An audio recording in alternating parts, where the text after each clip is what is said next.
Hello viewers, it's my great pleasure once again to welcome you to Kloud Health Media. My name is Isaac Banashaba. As usual, we talk health. And today we are very much glad to have a specialist, and this is going to help us do away with diseases concerning gum. My brother is here. You're most welcome. Thank you so much. Hello dear viewers, my name is Peter Ampumuza and I'm a public health dentist.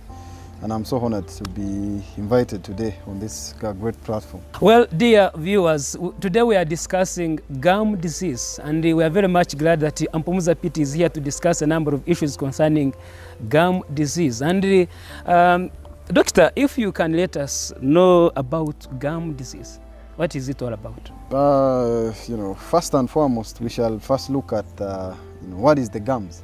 That is why today I came with this model, so that it can be easy for anyone out there to actually know what gums are. So gums are usually supporting tissues that hold our teeth together to give them grip. Our teeth are usually kept in position because of the tissues that surround them. And so there is a gum and a teeth. And a tooth. And a tooth. So the gums are usually this, what you see here. These are the gums. These are the gums that help our teeth to get supported and get firm. I understand. So because if they are firm, that is when they will eat and they will not shake. Under normal circumstances, someone's tooth is not supposed to shake. So those are the gums. And so what is actually gum disease? Gum disease, basically, it is just like, I can say it's a compound word because it is usually divided into two things. Number one, technically we call it gingivitis, which in simple terms means swelling of the gums here, these ones that we see. And then from that, it usually progresses to periodontitis. The periodontium are now the bones, the structures that hold the tooth with the bone. So we are well aware that our teeth are actually held in the bone, not in the muscles. So we have the mandible down and the maxilla up. So those are the bones that usually hold the teeth. Now, the structures that actually fix these teeth firmly in those bones are the periodontium, where you have the gum and the fibers that hold these teeth to our jaws. Yes. So that is how you find someone's tooth is hard. You find that your tooth is hard. So now coming to gum disease. The reason as to why I find a lot of interest in this disease particularly is because, to me, as someone who has a passion for public health dentistry, is because it is like a silent cancer for teeth. That is like my analogy, because first and foremost, it is a disease that does not have any painful ailments. And of course, here in Africa, or any common human being out there, they would not really go and seek for medical or dental attention without pain. Now, the reason as to why this disease continues to hit a lot of people, because its prevalence, the statistics show that 90% of each and every population actually has this disease. So, how does it come about?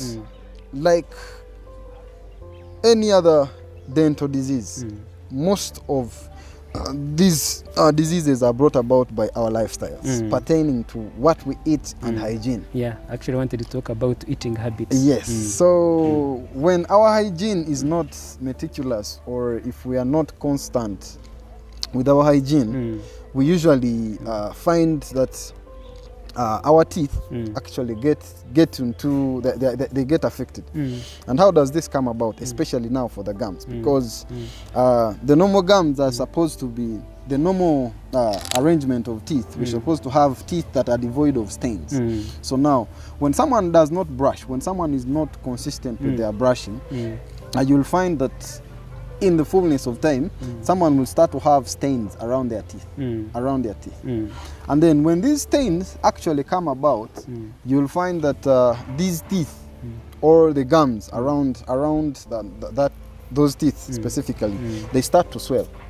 That shows you that the gums are infected, because when we have food on the teeth surfaces that is not removed, we have a lot of bacteria that usually exist in the mouth. And the one that is a bit more serious for teeth, it's called Streptococcus mutans. It's the one that usually, brings about even the cavities and those caries. So what happens is, when this food is broken down, it is broken down to a white chalky substance. That is why if someone ate a cake, after like 2 or 3 hours, if you want to rub your teeth with, let's say, a toothpick or something, you'll find that brown cake has now become a white chalky substance, which we call dental plaque. Yes. Now, when that dental plaque is left on these teeth surfaces for long, it usually undergoes calcification because of the calcium ions and the potassium ions and the phosphates that are usually in our saliva. So when they react with the plaque, they usually calcify. Calcify, you can talk about hardening. That is why you'll find someone after some time, those black things, they will tell you, these things I've tried to brush, I've used charcoal or something, and these things are not really getting out. So when that calculus stays for long, now it keeps on causing gum recession. Okay. When the calculus keeps on increasing, because in some people you'll find that it actually even brings about gum recession. Gum recession, I'm talking about, if the gum was here, the next day you'll think these teeth have actually grown longer, which is not the case. It is actually now these gums that they have receded, they are down. So you find that as the calculus is piling, and it is piling on these teeth surfaces, these roots and the bone that actually holds the tooth, because there is usually a lot of bacteria, and this bone, the alveolar bone that holds these teeth, when there is a lot of bacterial infection and infestation around these tissues, that bone goes, it undergoes a condition we call resorption. Resorption, in a layman's language, it can be like probably the bone keeps on wearing out. Okay. Yeah, it keeps on wearing out, and that is how eventually this disease brings about a tooth mobility. You find that these teeth easily shake. The teeth are not as firm as they're supposed to be. Like the way I was explaining how the normal anatomy usually is. You'll find you have your gums, they are tightly held on your teeth. The periodontium is healthy and well, so it is firm. So what are some of the stages under which this gum disease is divided? So gum disease is usually divided in 2 basic pathologies. The first one is gingivitis. Gingivitis, that in a layman's language is inflammation of the gingiva, the gingiva which we see here. Yeah, because the gingiva, it covers the periodontium and the tooth. Okay. So now, after gingivitis, we usually have a periodontitis. Now, that is now inside the tooth, inside those structures that actually hold the teeth so firmly to the alveolar bone or the jaw. So now, how does gingivitis present? Now, gingivitis, usually when these bacteria attack any tissue in the body, just like any other tissue, the body will always respond. It will respond with the blood, because all the white blood cells, all those leukocytes, the basophils, all those cells that are involved in fighting, any infection, they're usually in blood. Okay. So what the body does is it sends a lot of blood to these gums. That is why if you find someone with issues, or someone with blushing and the blood is coming out. Yes. So that is now, it is just like a balloon. If you easily pour, a lot of water in a balloon, you'll find it easily swells, and when you prick it, it easily does what? It easily bleeds. So that is what happens. So when that happens, those are the early signs. And for those people that actually have that problem, you'll find actually around here, you'll find that chalky substance I was talking about. It usually goes around here. It goes around here. So wherever that chalky substance is, you'll find it is followed by gingival swelling or an inflammation. Now, under this condition, when it is still at its infant stage, you'll find what you basically have is brushing. When someone is bleeding when they brush, or bleeding when you're brushing. So you find someone is complaining, whenever I put a brush or a toothpick, my gums easily bleed. So that is a sign someone has gum disease, but it is in its first stage. Now, if it is left untreated, it usually progresses in the long run. Just like I was telling you, now that white chalky substance I talked about as dental plaque, if it is left, it has millions and millions of bacteria. Yeah, we have different pathogens, these bacteria that usually lodge in there. So what happens is those bacteria now get access now to the periodontium. The periodontium, quite here on my model you can't see it, but on your gums, I can, if I have a probe, like probably if we are in the dental clinic, you'll find that you can easily, your gums, you can easily, pass like a dental probe in between here. So that's the periodontium. Now what happens when gum disease is left for long, it takes some time. In some people it can take about 5 years to progress to the next. So just why we're talking about that this disease. But within that period you will be feeling the pain? You will not be feeling pain. You will just see every time you brush, you will always bleed. So now what happens? What happens is when it is not treated, now these virulent bacteria usually enter inside the periodontium. So now when they enter inside the periodontium, now that is how it progresses to periodontitis. Periodontitis meaning there is the inflammation of the periodontium. That is a medical term. Yes, it's so that in other words, now these tissues that hold the tooth beneath where we can't see, now they also get affected. Yes, inside the tissues that are now covered with the gums, they now get affected. Now that is how now when these bacteria go and infect the alveolar bone, or that bone that holds our teeth firmly in our jaws. So that is how now you find, now you're going to find that this bone starts to go starts to undergo what we call resorption. In other words, the bone starts to wear out. Now when the bone starts to wear out, this gum that it was covering also it shrinks. It is just like when you have a tire that is inflated. Yes. When you remove the air in the tire, the tire becomes flat. Yes. So it's the same analogy here. It's the same analogy. Okay. So you find that the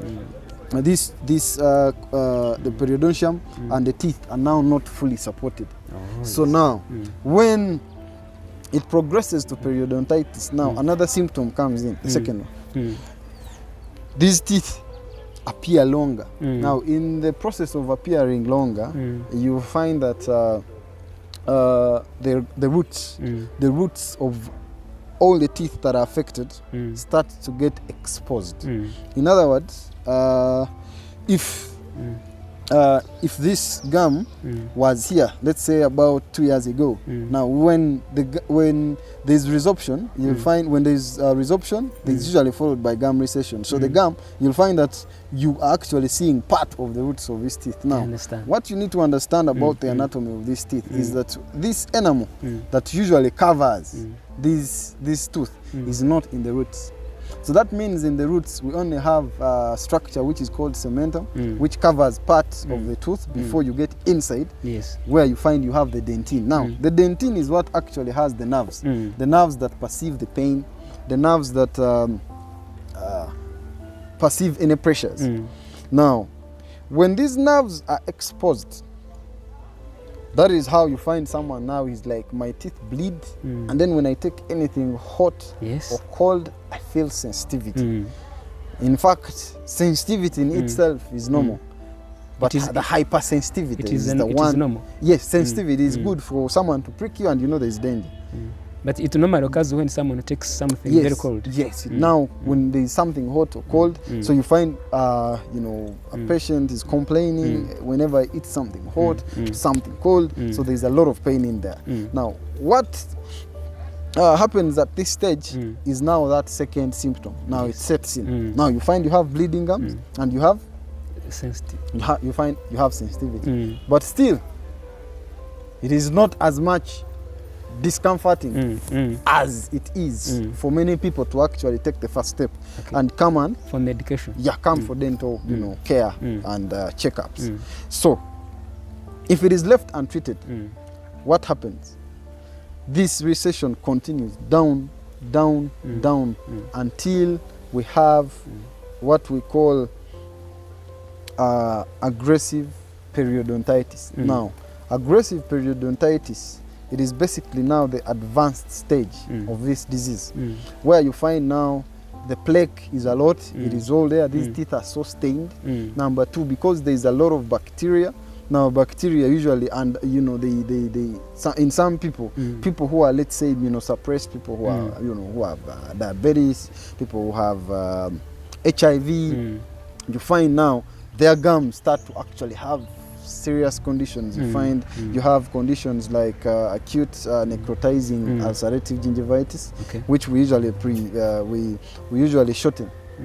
And we call it an AG, where you find someone's gums have changed color, someone's gums are, the smell is not that good. You find there's even pus in there, and then you find someone's teeth are so mobile. These teeth are shaking that in that if someone just sniffs or coughs with a very big kind of magnitude, a tooth can get out. Or someone is just eating something small like bread or, you know, a banana or something like that. So you find these teeth are now at the verge of getting lost. So now, the sad thing is, for people that come at the last stage, it is usually painful. Because someone comes, that is when it requires removing the teeth. Now, by then we can't do anything. It's just, you have to remove, because the supporting structures, like I said, in most cases, by the time the patient comes, they're usually in their old age. Most of them are usually above 50. So you find that the bone deposition is a bit low. So gum diseases usually go with age. Yes, they usually go with age. In that, the longer you take without actually addressing this thing, the more it also continues to become serious. So the earlier you treat it, and that is why it is a standard that every 6 months, every 6 months, anyone out there, with or without pain, you're supposed to take a dental check. Dr. Peter, you explained a lot about gum disease. But can we briefly outline? We feel like we need to know, should I call it categories? Like we have breast cancer, we have we have cervical cancer. Do you also have such kind of diseases specifically, or it is just a single disease that affects every other person's teeth? Now, I can say that usually in the mouth, we basically have two tissues. We have the hard and soft. So, but any disease on either of the two affects the whole mouth. So that is why you can't say my gums are healthy, but my tooth has a hole, so I'm good. No, because ultimately, when your tooth has a hole, one day it will actually affect your gums. It will affect, it will affect the periodontium, because it will swell. However, in this disease, to be exact, for it has levels of progression. The pathology differs. That is why we divide it. We don't say gum diseases. No, it is gum disease, but divided into basically two pathologies. The first one is that one which affects the gums, these ones that you see over here. Now, the second one, once the disease has progressed, it usually now affects the periodontium. The periodontium, like I was explaining, are the tissues that support these teeth, or that anchor these teeth on the alveolar bone or on the jaws, that where these teeth sit. So basically, those are the basic two types of gum disease. Well, are these diseases chronic? Yeah, true. Because in the nature of how they come about, chronic, it is just a word that means it is a disease that goes over time. Or a disease that takes a long time. So just like, you know, most dental diseases, I can say they are brought about by our lifestyle. Are they hereditary?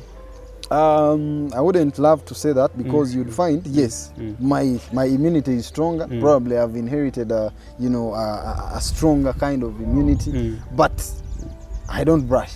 So still you're going to have the risk. Though, what I can say is there are conditions, there are people that have conditions that predispose them to having these diseases. For example, people with HIV, people with diabetes, people with psychiatric patients. Okay. Because you'll find there are drugs like phenytoin. Phenytoin is a drug that is used in epileptic patients. So you'll find that one of its side effects is actually having these gums inflamed.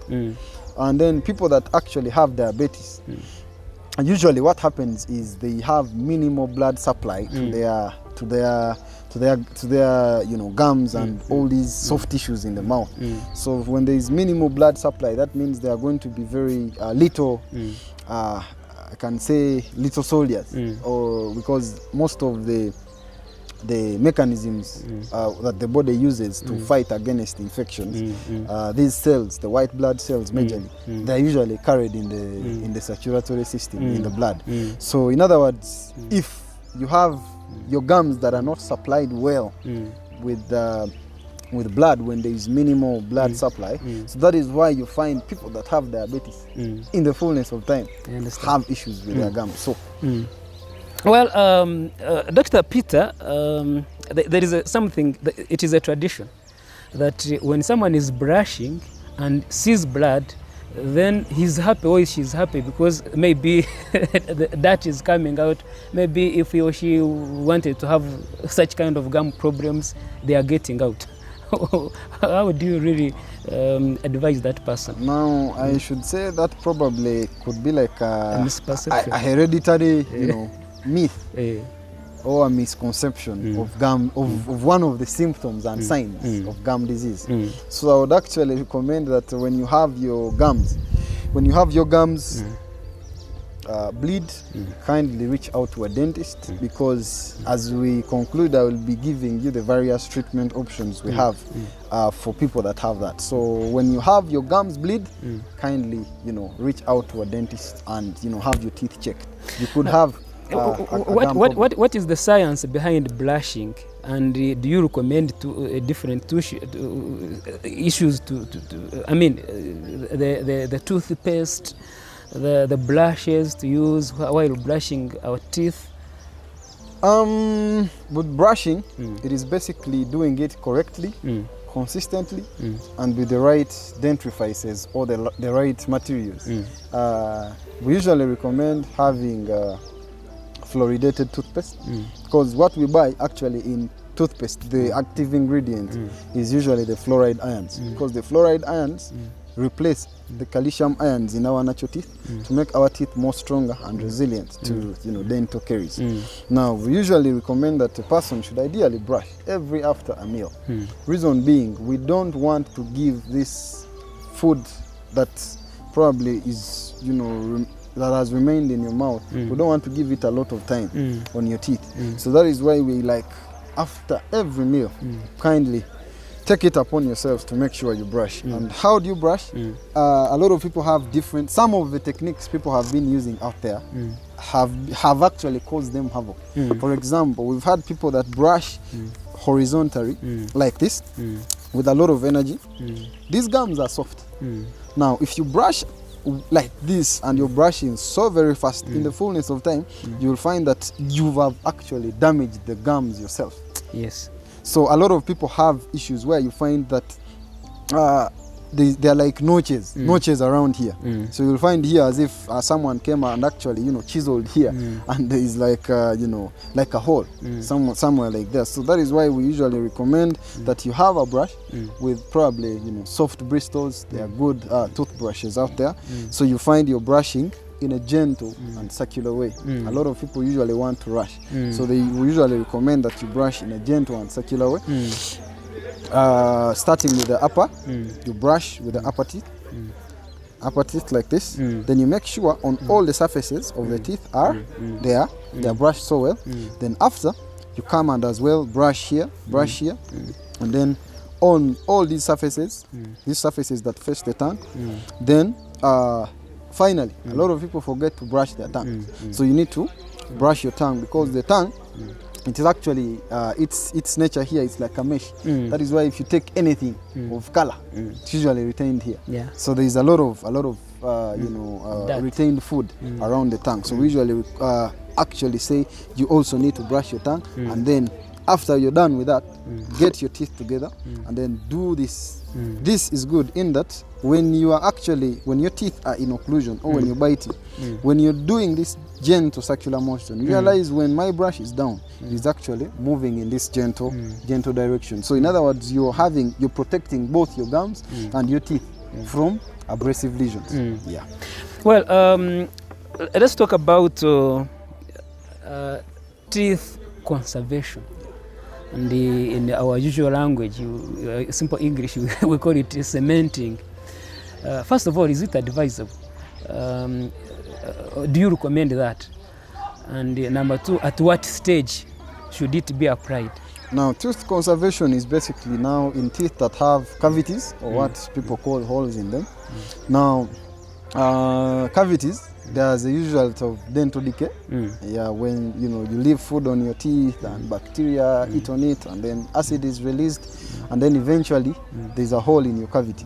Now, unlike bone, our teeth don't actually regenerate. The enamel doesn't regenerate. Once there is a hole in there, you only have one option, to actually make sure you remove the decayed part of it and then seal it. So in teeth that have cavities, that have not really gone so deep, and we usually recommend that someone goes out there and gets a filling. There are different fillings on depending on how the dentist finds your tooth and how the tooth presents with the pain. So there are different cements that we usually have in clinics, the temporary and then the permanent fillings. So can it be applied to all ages? That is the young, the old? Yes, yes. What is the negative part of it? I wouldn't say really there is a negative part of it, because one of the properties that pertains to any thing that we use or any cement, number one property that that cement should have is biocompatibility. So in other words, it shouldn't have any side effects or long-term effects on the population. So these cements actually have no harm. Can that cemented tooth function like the rest? Yes, it does. Because if it's not cemented, you'll find when you eat something hot, you'll always be in pain. Now, when the tooth is filled, in other words, these nerves are not going now to be accessing any stimulus. So in other words, number one, we usually want to alleviate the pain. Number two, we restore the structure and consequently, subsequently, the function of the tooth. Yeah. Well, it is Kloud Health Media, ladies and gentlemen. Thank you so much for watching. Here with me is Dr. Peter, and we are discussing gum disease, and he's trying to explain how we can identify the problem and find a very serious solution for the same problem. Dr. Peter, we continue to look at how we can care for our teeth. Now, let's talk about, you talked about our eating habits, and it involves eating. Do you recommend some certain foods that we should eat this and we should avoid reduce this? That, yeah. So as far as our nutrition is concerned, we usually recommend fruits, especially those that are rich in vitamin C, because vitamin C is very good for actually the health of our gums. So fruits like oranges, fruits like mangoes, apples. Actually, apples and sugar canes, we usually recommend them more because they actually have fibers in them that are actually clean. You take an example, after a meal, when you eat a sugar cane, by the time you're done, when you pass your tongue through your teeth, you'll find they are a bit smooth. And then what we usually discourage are these, refined sugars. Talk about cakes, chocolate, ice cream. Of course, you cannot say that, let the population get off these things. But then, after eating them, take the initiative to make sure you actually brush and remove them from your teeth. Because if you leave them there, what happens is these bacteria are going to go there and you'll have two issues. You're going to have either tooth decay or gum disease. Well, let's talk about tooth whitening. Yes. You see, most of these people have got problems already. Now, how do we really get our tooth back to normal? Good. So in as pertaining this, when you have any of the symptoms I talked about, you have stained teeth, especially even, I forgot to tell you about lifestyles.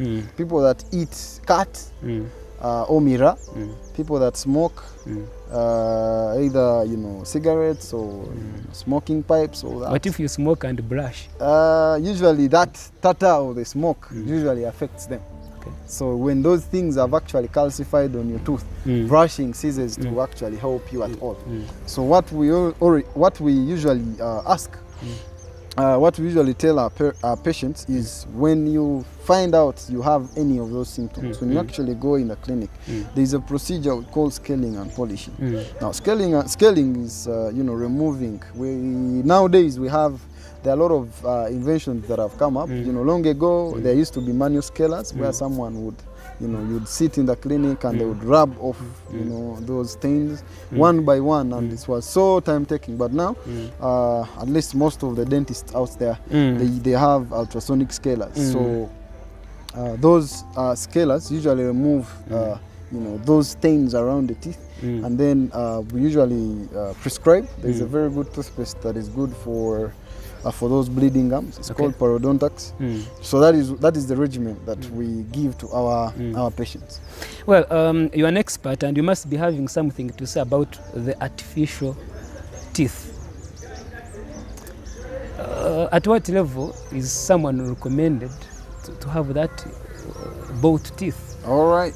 As soon as probably they heal from where they lost their tooth.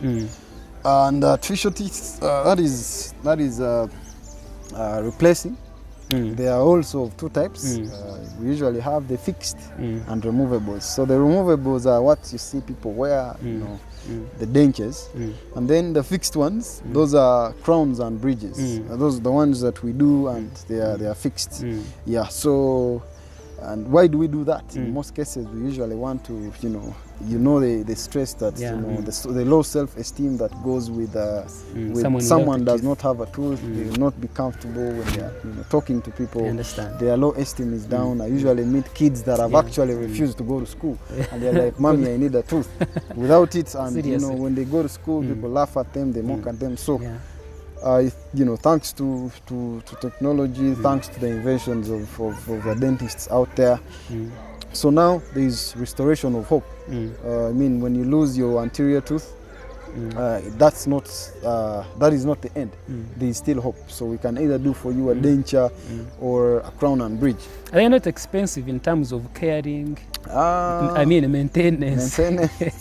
So I cannot say they are really so expensive. Because first of all, buying, you call transplanting, installing. Okay, delivering them. Okay. Yeah, and caring for them. Can't they also get such kind of diseases you talked about? Not really, because every patient that we see, we usually brief them on how they are supposed to take good care of the artificial teeth that we are coding them. So these artificial teeth, of course, when the fixed ones are a bit comfortable for most of the patients, because you don't have this, you don't have to remove and all that. But then, of course, they're a bit, costly compared to the removables. So actually, it made me to remember something about conservation, cementing. Can you cement a tooth of an older person? The elderly people. Yes, yes. What matters is its clinical presentation. Once this tooth still has a cavity that is within the dentine, that is not in the pulp, it can be fixed. What about providing them with the artificial teeth? Artificial also, teeth, we basically do them, like we said, you'll have. Why do we do artificial teeth? We want to restore this person's beauty. What in dentistry we call aesthetics and the phonetics. And then for the people that are psychiatric nurses and all that, you can call it like to restore their kind of self-esteem and psychology. So who is fit? Not everyone out there is fit for an artificial tooth. No, we do an artificial tooth for someone who has lost a tooth, either through an accident or through tooth decay. You can talk of dental caries, dental abscess, so all those pathologies in the mouth, they can lead to someone losing a tooth. So, and especially a lot of people that do them, they actually do replacements for the anterior teeth. The anterior teeth. So that is, those are the teeth that people usually go out and do for. But if you have your teeth out there, honestly, you're not a candidate for tooth replacement. Well, Kloud Health Media viewer, we are coming to almost the end of this show, but there's something we need to talk about also. The will of the people to come for medication. We may not have, I don't know if you have figures, how many people come for medical checkup, mostly special for the dental checkups. For dental checkups. Now, like I said, I think, you know, platforms like Kloud Health Media are going to be a whistleblower because in Africa, our health-seeking behaviors are a bit low. One of the reasons they are a bit low, of course, you have to put into consideration the socio-economic statuses of our people. And then, most importantly, you know, we do not tell them. So this is a good platform for me personally, because unless the people have the knowledge, their attitudes are not going to change. And unless their attitudes change, subsequently, their practices are not going to change in any way. So there are very few people that have, you know, come up with the, you know, the initiatives to go and do a checkup. I won't say they are not there, but for a condition that is at 90% in the population, where you find again people that show up are less than 5%. So there is a gap. But where is the gap? The gap is first and foremost in the information. Because for me, I believe if someone is well informed, they are knowledgeable, their attitudes are going to change. Once the attitudes change, subsequently their practices will be changed. Yeah. So, well, let's talk about briefly about environment. Is it also responsible for such kind of disease? The environment, honestly, I wouldn't say. Probably when you talk about now access to dental health care, now that is an issue. And that is not only here in Uganda, but across the continent of Africa. I've been, you know, doing a lot of reading. Uganda here, we are a bit better. When you go to a country like Burundi, where you find in the whole country, you know, there are no public health facilities where people can access dental services. So when you talk about probably the environment, I would maybe, you know, think about the presence of us, the dentists, who are willing to actually live, because you'll find that 80% of the dentists are in urban areas. So you'll find a city like Kampala of about 4 million people has 80% of all the dentists Uganda has. So that leaves people that are so distant, people that are in Karamoja, people that are in Kigezi, people that are in you know, West Nile, with very few dentists that are going to serve them. And that is a population of about 36 million people, you know, being served by 20% of the dentists that are out here. So the access to, you know, quality, you know, dental health has also become an issue. So where you find the people are not actually informed. People actually in the villages, people call gum disease, you know, some kind of allergy. And in Runyankore, you know, something like that. So you find that there's a misconception. There's a misconception that people do not have the right information. So that is why, you know, having a platform like this will really, you know, give us a very good platform to make sure at least, you know, we try as much as we can to talk to people and, you know, tell them the scientific facts. Well, we are coming to an end. Do you have any other information about gum disease that you don't need to be left out before we come to the end? Probably maybe when it comes now to, you know, urging the people out there, because you know, there's no much information that will ever be out there, and the much information being out there, you know, all we ask of our people is, you know, when you have your gums, they are bleeding. When you have stains on your teeth, at least these are things the common Ugandan, the common African on the continent probably has, or you have a child that has them, or a mother or a friend, and somehow somewhere you're going to complain. The complaints are going to be in those circles. So when you find that you have those symptoms, please, I usually recommend hit on the dentist next door, have a thorough checkup done, and then probably we are also now starting to encourage people to have this as part of their, just like when people give birth. Initially people had refused to take their kids for immunization, but with the right information and then consistency. So that's why I say, as Kloud Health, we just not need to stop. We need to keep engaging the population, because not until the people have the right knowledge, their attitudes are not going to change. Now, once their attitudes don't change, we are just going to have this thing continue. But now I have a lot of faith. I have an abiding faith that the people out there, you have bleeding gums, you have stained teeth, you have teeth that are mobile. Please reach out to the dentist next door, visit the dental clinic, be seen and examined by a professional dentist, and then you will be accorded the necessary and rightful treatment. Well, he's Dr. Peter, an expert in dental health. Peter, let me request you to say bye to someone viewing. Hello, our dear viewers. I'm so much profoundly humbled to be here as well. And I hope the content here helps you, and not only you, but your family. So you have, gum disease, you have bleeding gums, you have stained teeth. Please, don't take it upon yourself. You can't, treat yourself from home.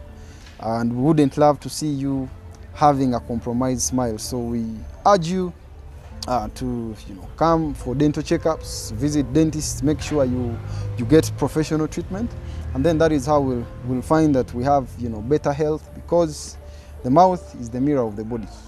If your teeth are not healthy, your body will be affected. Thank you so much. Thank you very much, Dr. Peter, an expert in dental health. Thank you so much, dear viewer, for watching. Please watch again and again. We shall always be here to discuss all the issues concerning health. And it is Kloud Health Media that has done all this to help the community to get out of the bondage of health problems. Watch again. God bless you.